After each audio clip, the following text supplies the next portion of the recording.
into the absolute deepest, most chaotic abyssal trenches of the early jewel monsters landscape, where most organisms are grotesque, toothy chimeras, it is surprising to stumble upon an entity of pure, terrifying serenity. That is the exact juxtaposition we get with Aqua Spirit.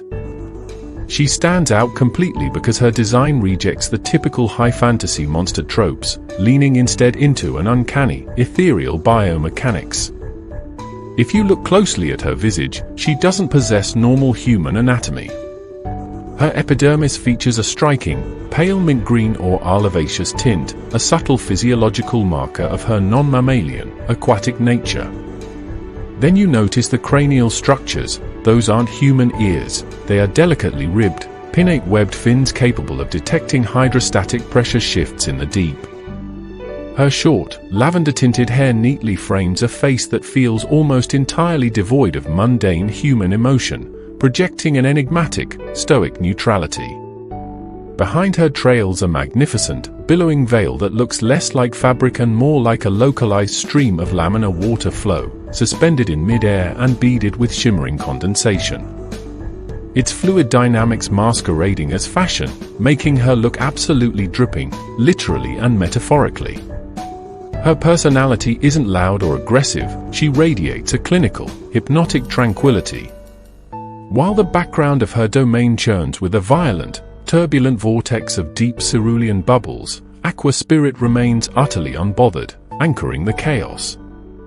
There is a manipulative undercurrent to this calm. She isn't a passive mermaid waiting to be rescued, she is the manifestation of the ocean's crushing weight and deceptive stillness. That expression tells you she knows exactly how many atmospheres of pressure it takes to implode a diving bell, yet she chooses to simply watch. Aqua Spirit occupies a vital ecological niche as part of the classic elemental quartet from the Labyrinth of Nightmare era. Alongside Spirit of Flames, Rock Spirit, and Garuda the Wind Spirit, she represents the fundamental, primordial building blocks of reality. These entities aren't just standard beasts, they are incorporeal manifestations that require a catalyst to tether themselves to the material plane.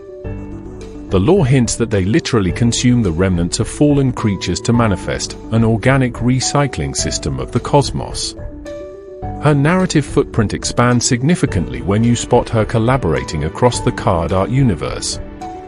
She acts as the ultimate spiritual conduit in spiritual water art, AoE, demonstrating a profound symbiotic relationship with human mystics. Instead of acting as a mindless weapon, she lends her elemental authority to sorcerers, serving as a bridge between human ambition and the wild, untamed currents of the natural world. Her real-world design roots tap directly into Paracelsian occult philosophy, specifically the concept of undines or water nymphs, nature spirits that govern the liquid element but lack a human soul unless they bind with a mortal. This explains that slightly detached, soulless gaze.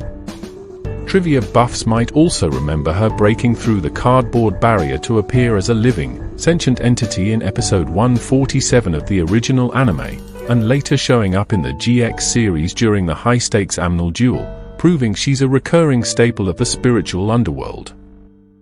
What about those violet gloves and the single, tear-shaped sapphire resting precisely over her sternum?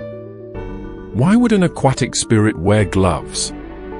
It's highly probable these garments act as a protective osmotic barrier, preventing her concentrated elemental form from completely dissolving into or freezing the surrounding environment upon contact.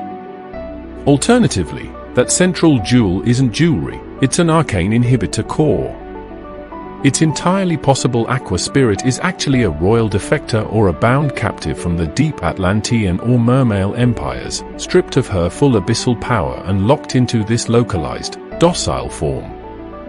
Her ability to effortlessly freeze an enemy's momentum and force them to shift stances isn't a display of physical brawn, it's a testament to her mastery over hypnotic undercurrents and pressure control, rendering her an elite psychic warden of the waters.